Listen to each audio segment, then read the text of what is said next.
of Allah subhanahu wa ta'ala that we completed last week our discussion on the first Khalifa, Sayyiduna Abu Bakr as-Siddiq radiyallahu ta'ala. हम जब हदीस में पढ़ते हैं तो जो हम देखते हैं कि हमेशा जब रसूलुल्लाह सल्लल्लाहु अलैहि वसल्लम का जिक्र होता है, whenever Rasulullah sallallahu alaihi wasallam is mentioned with his companions, तो हमेशा हम पढ़ते हैं कि अबू बकर और उमर, अबू बकर और उमर, अबू बकर और Umar. That Rasulullah sallallahu alaihi wasallam, Abu Bakr and Umar, they went, they entered, they met, they were at this place, they did this thing, always mentioning them together. This was their close relationship that they had, that even when they would be remembered together. It is no surprise then that Sayyidina Umar radiyallahu ta'ala an, he is buried, as is Sayyidina Abu Bakr Siddiq radiyallahu ta'ala an, right next to Rasulullah sallallahu alaihi wasallam. और जो हमने बयान किया था कि कुछ उलमा फरमाते हैं कि वो मिट्टी जिसमें आप मदफून होंगे वही मिट्टी से आपकी तख्लीक होती है. The very soil in which you will be buried is the very soil which is used to create you. So if the soil of Rasulullah sallallahu alaihi wasallam is from that earth, then to the right and the left, that very soil was used to create none other than Sayyidina Abu Bakr Siddiq and Sayyidina Umar radiyallahu ta'ala. If this is their physical greatness, if this is the greatness of their bodies, how can we begin to imagine the greatness of their souls, of their spirituality? उनका जो रूहानी मर्तबा और मकाम है, हम कैसे समझ सकते हैं? Insha'Allah tabarak wa ta'ala, we will be discussing the life of Sayyidina Umar in the coming days. First and foremost, just to get a glimpse of the excellence, यानी आप रदियल्लाहु ta'ala an की जो फजीलत है, उसके बारे में चंद अहादीथ, so you appreciate why we are discussing this person. First and foremost, Rasulullah sallallahu alaihi wasallam, he said that there will be no prophet after. Lekin, he said, if there was going to be a prophet after me, لَكَانَ Umar, it would have been Umar radiyallahu ta'ala. And this was his station. This is how Allah subhanahu wa ta'ala had elevated him with such beautiful qualities. Yani itni khasais or khasail or fadail. He had so many beautiful qualities that if there was going to be a prophet after Rasulullah sallallahu alaihi wasallam, Rasulullah says that it would have been Sayyidina Umar radiyallahu ta'ala an. Rasulullah mentions that Sayyidina Umar radiyallahu ta'ala an, he is the lamp of the people of Jannah. In another narration he mentions that the angels, they speak on the tongue of Sayyidina Umar radiyallahu ta'ala an. And that Sayyidina Umar, since he has accepted Islam, a shaitan has not seen him except the shaitan fell upon its face.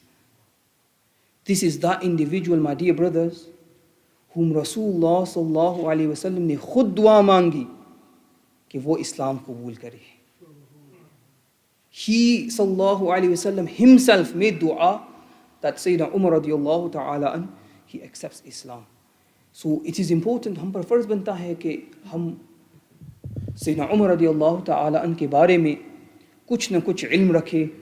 आपकी जो biography है, what we learn about his life, who he was, how he supported Rasulullah sallallahu alaihi wasallam. And in particular, I feel that the story from all of the Khalifahs in our times, one of the most important ones that we should learn is about this individual. Sayyidina Abu Bakr was different. Right from the start, you know, Allah protected him from many things. He never worshipped idols. He didn't drink alcohol. He abstained from so many things. But when we look at the life of Sayyidina Umar, his situation is different. And perhaps this is the case so that for those of us who have gone down a dark path, who have taken a wrong turn, who find ourselves in the depths of misguidance, then the life of Sayyidina Umar will always be a light for us at the end of the tunnel. That if Allah subhanahu wa ta'ala could guide this person, then Allah subhanahu wa ta'ala can guide me as well. He was born radiallahu ta'ala and some 13 years after Rasulullah sallallahu alaihi wasallam. So much younger than Prophet sallallahu alaihi wasallam, much younger than Sayyidina Abu Bakr Siddiq. Usually when we think about Umar, we may think of an elderly person. Maybe he was older. No, he was much younger than Rasulullah sallallahu alaihi wasallam. Now, when the father of Sayyidina Umar, he learnt that he was expecting a child, he was very worried. बहुत परेशान थे. क्योंकि अफसोस की बात है कि अभी भी कुछ यानी जाहिलियत में जो हुआ करता था, अभी भी there is some left of it, but mostly is gone. Why was he worried? He was scared that the child that would be born would be a girl. और उस ज़माने में कुरान पाक में भी आया है, कुफार Quraish, they used to be very scared of having daughters. They used to consider it as bad luck, कि यानी एक नहूसत है. And for this reason, if the first child which was born was female, ma'azallah, they would bury the child alive. So these were the practices of that time. Al-Khattab, as he's coming back, Khattab bin Nufail, the father of Sayyidina Umar, a young child runs up to him. Aapko basharat, good news for you. He says, Kansi, what good news? He says, I won't tell you, first give me a prize. Promise to give me a gift and then I'll tell you. He says, what do you want? He says, I want a new pair of shoes. He says, okay, what's the good news? He goes, Mubarak, a male child has been born in your house. He was so happy, he said, forget one pair of shoes, I will give you 10 pairs of shoes. But dear brothers, in Islam though, there is no preference for male and females. In fact, it's mentioned by Rasulullah sallallahu alaihi wasallam that if a person raises a daughter for the pleasure of Allah subhanahu wa ta'ala, he doesn't give no preference to the male children over the female children. He raises her, he provides for her, he takes care of her until she grows up and she is married and she leaves from his house. Insha'Allah ta'ala, on the day of judgment, this girl, she will become a barrier between this person and the fire of hell. And it's mentioned in other narrations where if a person takes care of two daughters, or he has two sisters or two aunties, whatever, two female members of the family, he takes care of them. He doesn't give no preference to the males. He does right by them. He fulfills their rights. Then Rasulullah said, Qayamat ke din, main aur wo banda aise honge. We will come on the day of judgment like this, my dear brothers. So we need to get rid of these jahili practices, these ignorant practices. That when a male child is born, we celebrate and we become happy. And when the female child is born, then we have shame and we like, okay, next time, insha'Allah ta'ala. Ma'azallah, astaghfirullah. Sayyidina Umar radiallahu ta'ala an, he is born. In his early years, he works as a shepherd. जो हम उर्दू में चरवाहा कहते हैं, taking care of the sheep. This was one job which was performed by every single Nabi alayhi salam. Why would they perform this job of shepherd? Because if you look at the idea, you know, you have sheep, you have to keep them in line. One goes this way, you have to bring it back. This one goes this way. In the same way, the Prophets alayhi salam, they are shepherds to the people. They have to guide the people. They need that hilm, that mercy. They need the patience. And so Sayyidina Umar radiallahu ta'ala, he used to do this work as well. And at that time, they used to call him Umair, small Umar. He used to take care of the sheep for his father, for his aunties, and in exchange for a day's work, they would give him a handful of dates.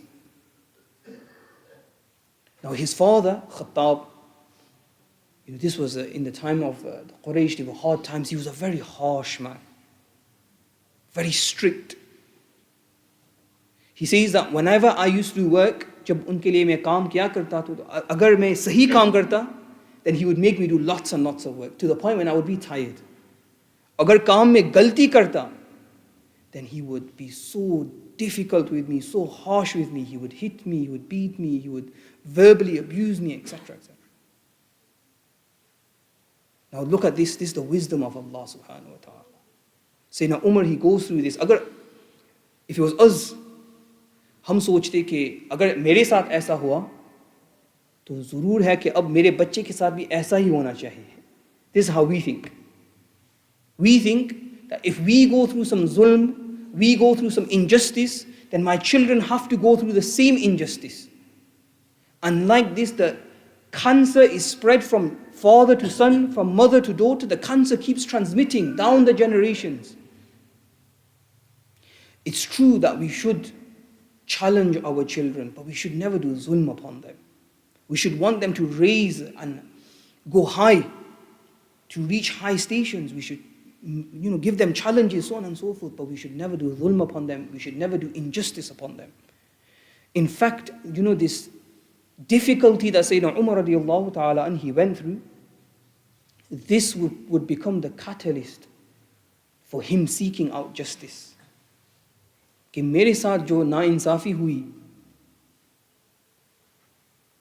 अगर मेरी कुदरत में होगा तो मैं ऐसा करूँगा कि किसी पर भी नाइंसाफ़ी नहीं होनी चाहिए. And so today what is mass transmitted about Sayyidina Umar, जो tawatur है, is that Sayyidina Umar radiallahu ta'ala was an individual who was adl, who had great justice. He is known for this.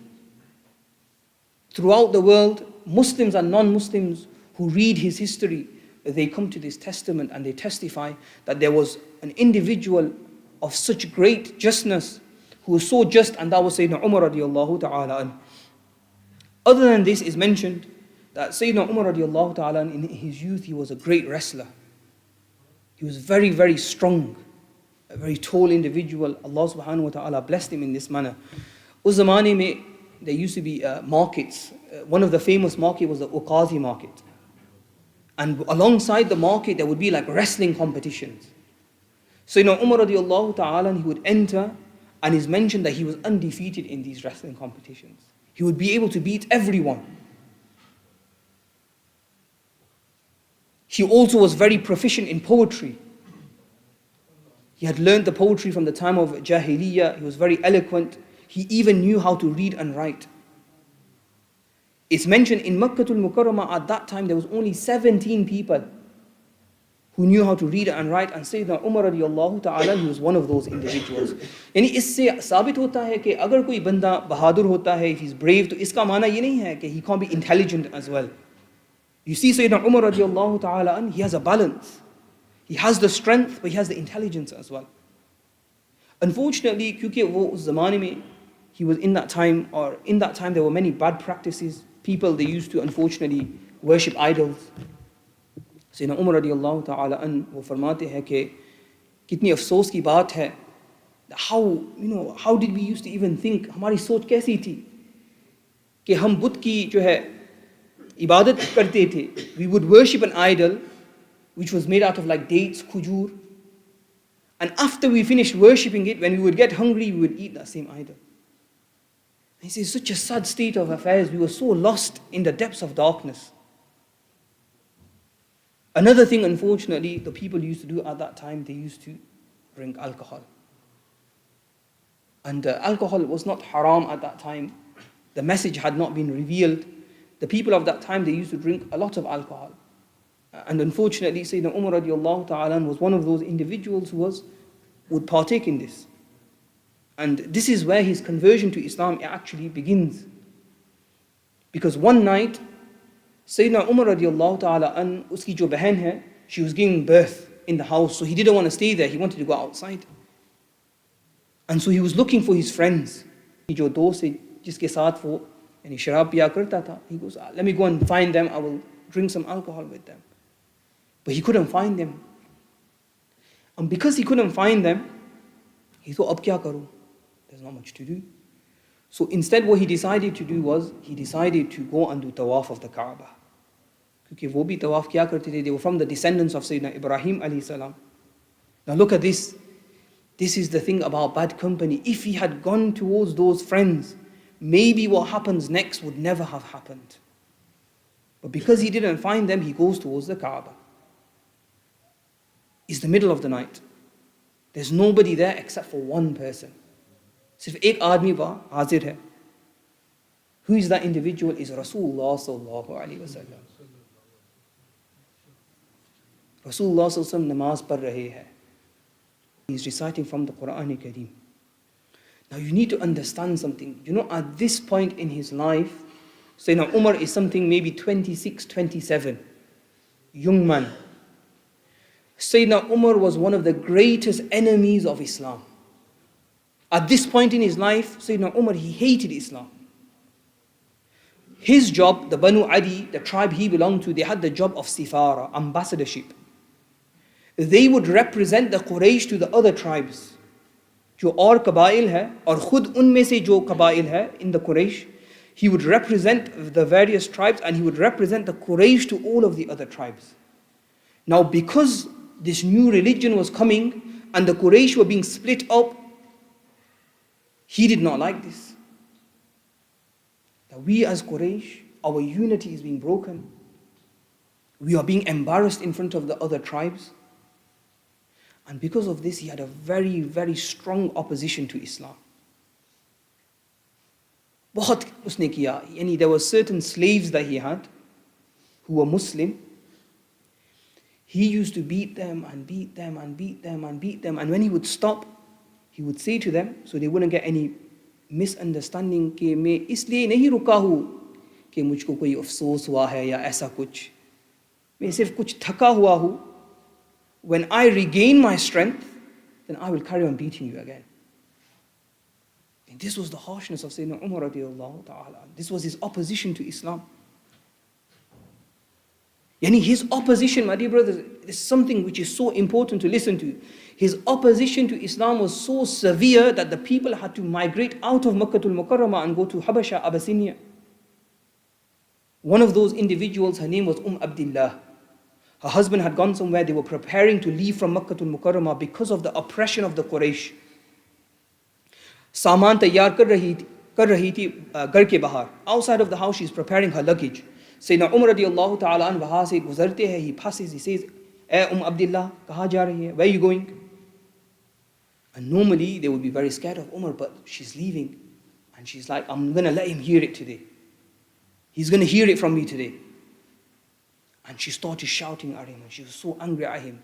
She said, we are going into the land of Allah to find a place where we can worship Allah subhanahu wa ta'ala. Had ho gaya hai ab, hum yahan nahi reh sakte hai. We will go somewhere else, we will worship Allah subhanahu wa ta'ala. When she had said what she had said, Umar radiallahu ta'ala, and he looked down. And there was some sadness, some softness. And he made dua for her. Sahibukumullah. May Allah subhanahu wa ta'ala safeguard you on your journey. May He be with you on your journey. And he left from that place. Abdullah, she's shocked. And this enemy of Islam, this person who's known for such harshness, what she had seen, she was completely surprised. When her husband came back, Umar, she says, you know what happened today? Umar came, and I saw this softness in him, this riqqah, and he made dua for our journey. Her husband said, the son of Khattab, Umar bin Khattab, are you sure you're talking about the same person here? Who are you talking about? She goes, yes, it was Umar bin Khattab. This is what happened. At this point, the husband, he uttered the infamous words. This was a companion of Rasulullah sallallahu alaihi wasallam. But because of the nature of Umar, he said those words, which I want you to listen to. And then I want you to think about them. What did he say? He said, you think Umar will accept Islam? The donkey of Khattab will accept Islam before Umar ever accepts Islam. This is what he said at that time. This is how much they had written off Sayyidina Umar radiallahu ta'ala. This is how far gone they thought he was.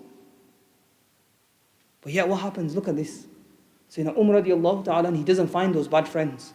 He ends up outside of the Kaaba. Rasulullah is reciting Qur'an Kareem. Up until this point, he has ignored the recitation.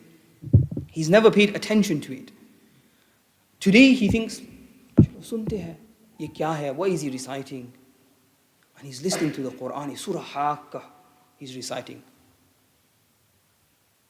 And as he's listening to the Qur'an, Rasulullah is reciting, and he's becoming mesmerized. Remember, he knew poetry. He understood poetry. So he's like, this is some amazing poetry that Rasulullah is reciting. He has this thought in his head. And as Rasulullah is reciting, he says, إِنَّهُ لَقَوْلُ رَسُولٍ كَرِيمٍ وَمَا هُوَ بِقَوْلِ شَاعِرٍ قَلِيلًا مَا تُؤْمِنُونَ. Indeed, this is the speech of a noble messenger, and it is not the speech of a poet. Little do you believe. So he's thinking it's poetry, and Rasulullah recites those very verses saying that the Quran is not the poetry of any poet. He's shocked. How can Rasulullah know what's in my heart? He must be kahin, he must be a soothsayer. And Rasulullah carries on the next verse, وَلَا بِقَوْلِ كَاهِنٍ, is not the speech of any soothsayer. قَلِيلًا مَا تَذَكَّرُونَ, so little do you reflect. Sayyidina Umar radiallahu ta'ala, he just sits there and he's listening. He stood there listening. Rasulullah leaves from that place. Now some say that he accepted Islam at this point. But others, they say it was not at this point. Rather, there was another incident which took place, which is the more famous incident. And that is the one which you all know. That after Sayyidina Hamza radiallahu ta'ala accepted Islam, the kuffar Quraysh, they became scared. वो डर गए कि अब हम क्या करेंगे? कि Sayyidina Hamza radiallahu ta'ala an जैसे शख्स ने इस्लाम कबूल किया है, अब हम क्या करेंगे? तो उनकी एक मीटिंग हुई. उस मीटिंग में अबू जहल ने कहा कि बात तो बिल्कुल साफ है, जो हमको करना है वो करना है. आप में से कौन है जो खड़ा होगा, who will stand up and he will go and kill Rasulullah sallallahu alaihi wasallam. Whoever does so, I will give him 100 red camels. So everyone turned and said, Abu Jahl, aap khud jaye. Why are you telling all of us to go? So Abu Jahl, he was the uncle of Sayyidina Umar radiallahu ta'ala. His sister Hantama was the mother of Sayyidina Umar radiallahu ta'ala. So he started panicking. Because Abu Jahl goes, Umar, he's the man for the job. He will do it. Now Sayyidina Umar was a person who was so brave, he had no fear of anyone. He was also battling with this thing in his heart. He wanted to unite all of the people onto one thing so he could represent the Quraysh. He says, I will do it. He goes to his house, he takes a sword. He goes on his way towards the house of Sayyidina Arqam ibn Abil Arqam, where Rasulullah, this is the first school of the Muslims where he is teaching. On his way, he's stopped by a man who is his cousin, Nu'aym bin Abdullah. He sees that Sayyidina Umar has an exposed sword in his hand. He has some evil intentions. Where are you going? I'm going to kill Rasulullah sallallahu alaihi wasallam. My dear brothers, I want you to think about this. We talk about depths of darkness. We hear people say that I'm too far gone, that there's no way for me to come back now. On the day when Sayyidina Umar's life would turn around, he was going to do the worst thing that you can ever imagine. That was his intention. And Nu'aym ibn Abdullah, he says, where are you going? He says, I'm going to kill Rasulullah. He says, why would you do this? He's a good man. But he says, even so, but what about the Banu Abd Manaf? What about the Banu Hashim? They're going to retaliate. कहता है लगता है कि तूने इस्लाम कबूल किया है. That's why you're doing all of this. He says, if I find out you have accepted Islam, I will kill you as well. Sayyidina Umar has got that sword in his hand. Sayyidina Nu'aym, he hasn't exposed this Islam. लोग नहीं जानते हैं कि उन्होंने इस्लाम कबूल किया है अभी. He starts panicking. अब क्या करे? He says, you know, Umar, you're a hypocrite. You're going to kill Rasulullah sallallahu alaihi wasallam because of him spreading Islam, but the message of Islam has already entered into your house. He says, who? Your sister Fatima and your brother-in-law Sa'id bin Zayd, they have accepted Islam. Sayyidina Umar radiallahu ta'ala, and straight away he turns around, he goes back towards his house. He can hear some humming from inside, recitation. He knocks on the door. Who was reciting inside of the house? Sayyidina Khabbab ibn al-Arat. If Sayyidina Umar radiallahu ta'ala an had saw Sayyidina Khabbab, because he was from the lowest levels of society, he would have killed him right there and then. So Sayyidina Khabbab, he hid. Sayyidina Umar, he comes in, he says, what were you reciting? This nothing. What were you reciting? He's asking. They're not listening. So what happens? Sayyidina Umar radiallahu ta'ala, he starts to beat his brother-in-law. He says, you've accepted Islam. Sayyidina Sa'id, he says, what if the truth, O Umar, is in a religion other than your religion? And from this, Sayyidina Umar radiallahu ta'ala, and he realizes he accepted Islam, he starts beating him. He gets him on the floor, he's sat on top of him. He's punching him from one side, his head is hitting the ground on the other side. Like literally on the verge of beating this man to death. His own brother-in-law. Sayyidah Fatima bin Khattab, his sister tries to intervene, tries to stop him. In the process, as he's trying to hit him, he ends up hitting his own sister. She's bleeding, blood is coming out from her mouth. Sayyidina Umar radiallahu ta'ala, he looks at his sister. And this is a message for the sisters, my dear brothers. Listen to this. Because of her firmness, it is her firmness which would light the spark in the heart of Sayyidina Umar radiallahu ta'ala. She says, "Oh Umar, no, you can do whatever you want. You can kill us if you want. For we have accepted the message of Rasulullah sallallahu alayhi wa sallam. We have accepted the message of Islam." Look at this firmness. Look at the strength and the power she is showing. When Sayyidina Umar radiallahu ta'ala, he sees blood coming from his sister's face, he becomes embarrassed. शर्मिंदा होता है कि ऐसा नहीं होना चाहिए. वो बैठ जाता है. After some time he says, वो जो आप पढ़ रहे थे, he sees it, some pages on the side, वो दिखाओ. Sayyidah Fatima says, look, you're not from its people. ليس من أهلها. There's no need for you to read it. Sayyidina Umar, he insists. Now listen to this, yeah? Any of us would, at that point, when we saw that our brother was showing interest in Islam, we would have given the paper straight away. Hum dete ya nahi? But look at Sayyidina Fatima radiallahu ta'ala anha. Look how firm she is. She says to Sayyidina Umar that you are mushrik. You're a polytheist. And polytheists, when ghusl becomes farz upon them, they don't do ghusl. And only those who are pure are allowed to touch the book. لا يمسه إلا المطهرون. तो अगर आप चाहते हैं कि आप इसको पढ़े, तो पहले जो है आप ग़ुस्ल करें. Today, you know, we wonder why people don't accept Islam. लोग क्यों इस्लाम नहीं कबूल कर रहे हैं? You know, one of the answers to this is, you know, we ourselves are not convinced. अगर हमारे पास यकीन नहीं है, तो दूसरों को कैसे हम यकीन दिलाएंगे? How can we convince another person when we ourselves are not convinced? बंदा आता है, इस्लाम के बारे में पूछता है, हम ऐसा गोल मोल करके, we present Islam like this. We change a little bit here, we try and make a little bit here. No. And this is why I always say to you, my dear brothers, and this is something which you need to realize, that if the entirety of the human race, they came in front of you, जितने भी इंसान हैं, सब के सब आपके सामने आए और कहा हम इस्लाम कबूल करने के लिए तैयार हैं, आपको सिर्फ एक आयत को तब्दील करनी है. You only need to change one ayat of the Quran, we will all accept Islam. Would you do so? You wouldn't. Because what they have accepted is not Islam. What they have accepted is their own desires. So today we see people, they change Islam. Yeah? In front of non-Muslims, they try and present Islam as though something it is not. Not so that people accept Islam, just so that the non-Muslim will pat them on the head and say, good boy, good boy. This is the reason, my dear brothers, people are not coming to Islam. Because we ourselves are not convinced. Look at Sayyidah Fatima. Look how firm she is on Islam. She doesn't move left or right. You can't touch it, you can't touch it. Full stop, end of story. Sayyidina Umar, he goes and does ghusl. He compromises. He goes and does ghusl. Then he sits down and he starts reading it. The surah is Surah Taha now. Allah subhanahu wa ta'ala says, Taha. Look at this, beautiful. مَا أَنزَلْنَا عَلَيْكَ الْقُرْآنَ لِتَشْقَى. We did not reveal the Quran upon you to make it difficult for you. إِلَّا تَذْكِرَةً لِمَنْ يَخْشَى. Except as a remembrance for the one who fears Allah subhanahu wa ta'ala. تَنْزِيلًا مِمَّنْ خَلَقَ الْأَرْضَ وَالسَّمَاوَاتِ الْعُلَى. A revelation from the one who created the earth and the heavens, the Most High. When Sayyidina Umar radiallahu ta'ala, and he's reading the verses, it sets into his heart.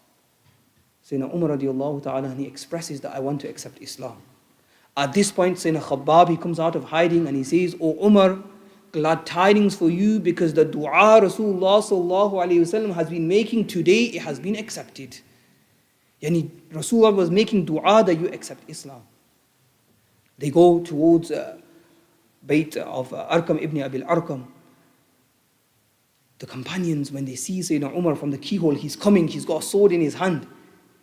They become afraid, they all move to the sides of the wall. Eventually, Sayyidina Umar radiallahu ta'ala, and he's let in.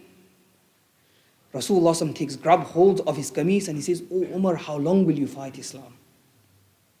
Sayyidina Umar at that point, at that moment, he says, "La ilaha illallah, Muhammadur Rasulullah sallallahu alayhi wasallam." The people are so shocked. They do takbir so loudly that their takbirs of Allahu Akbar, they reverberate throughout the valleys of Makkatul Mukarramah. Not only this, but Rasulullah sallallahu alayhi wasallam said that not only the people on the face of this earth, but rather the angels in the heaven, even they recited takbir when Sayyidina Umar radiallahu ta'ala accepted Islam. This is how Allah subhanahu wa ta'ala, He strengthens Islam, my dear brothers. So if there's a person, never count them out. Never think that this person is too far gone. In fact, sometimes from the worst people, Allah subhanahu wa ta'ala, He supports Islam. We see this in the life of Sayyidina Umar radiallahu ta'ala and how Allah turns his life around, and we will see how he becomes, after the Prophets alayhimus salam and after Sayyidina Abu Bakr Siddiq, the greatest of the entirety of creation. We make dua to Allah subhanahu wa ta'ala. May He forgive us for our major and minor sins. May Allah subhanahu wa ta'ala give us the ability to follow in the footsteps of Rasulullah sallallahu alayhi wa sallam. May He bless us in this life and in the hereafter. Sallallahu ala Sayyidina Muhammadin wa ala alihi wa ashabihi ajma'een bi rahmatika ya arhamar